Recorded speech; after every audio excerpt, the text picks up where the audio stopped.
This is at, oh my god, I can't read that. Bazooka Joe says, how deep should a new collector go into complete in box? Start out complete in box or work your way up? Thanks, Pat. My answer would be this. How long have you started this collection? Is this a collection that you want to start? Did you wake up and decide, you know what? I'd like to start collecting Genesis. There's some good games on that damn system, and I think that's the system I'm going to target next. I think if you're just starting out, you need to kind of think and commit.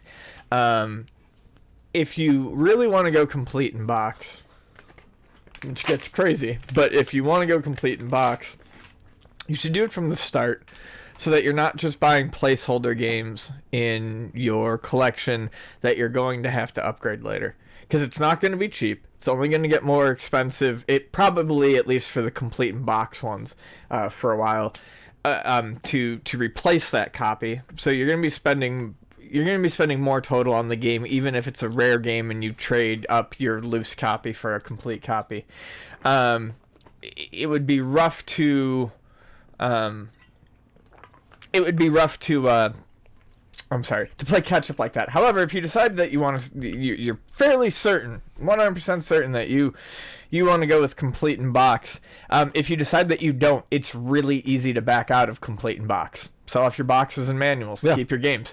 You're done. It's way easier to step back from that complete in box bridge than it is to suddenly decide that you want your collection to be complete in box when you've got 100 games already purchased that aren't complete in box. Frankly, I think it just depends on what you want. Every collector's different. I've never seen the need for complete in box with cartridge games just because they take up so much damn space. But Genesis is nice because the cartridge boxes are, pretty protective. So yeah, Genesis to me, it's almost you must have that. Yeah, it's hard. It's hard to store them, and there's a place for the manual.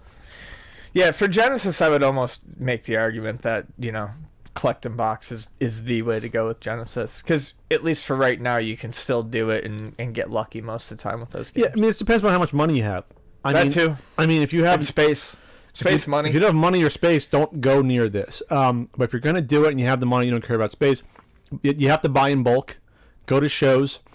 Sometimes the shows you do see someone that has a lot of just... I've gone to shows where people have hundreds of folded down boxes, but again, like Ian says, it's probably worth it to skip that route, not to piece it together and just buy them complete. On eBay, sometimes you'll be able to snag deals of complete in box games or lots. So you'll see some lots on eBay that are all complete in box games because some people either got into it or had them as a kid or are just selling them or collecting them and they're selling them all at one time. You can sometimes you'll end up ahead buying them like that versus trying to again piece it together, get the manual separately.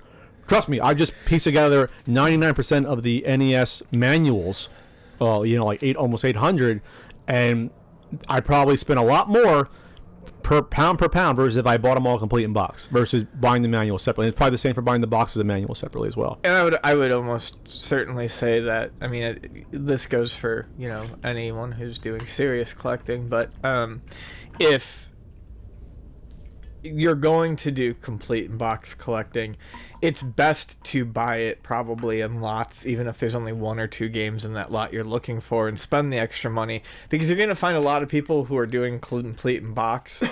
Say gluten free? No, who are doing it sounded a little like that. Who are doing complete in gluten.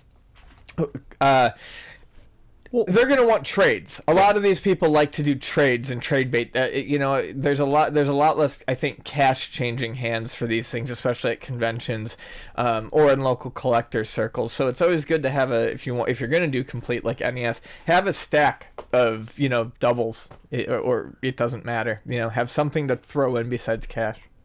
The final thing I'm going to say, like Ian said, with the space. Again, this also, we don't know how many games. Maybe you only want 50 games that are complete in box, not the whole library. The whole library will take you a hell of a long time. I would say never to start that at this point, unless it's a freaking Virtual Boy or Master System you can do. TurboGrafx you probably can pull off, even though some games now, like even Hero Toma is finally like 1,000 or more with the box, or even without the box. So there's only a few I would probably even recommend trying to do. Go with a series maybe, or a publisher that you really Yeah. like.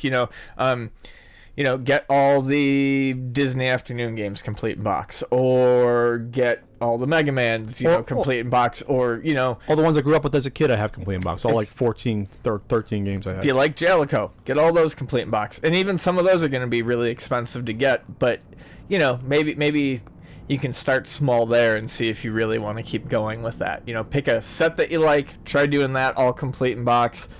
And if things go your way and you don't find it to be too much of a hassle or too expensive, then continue on.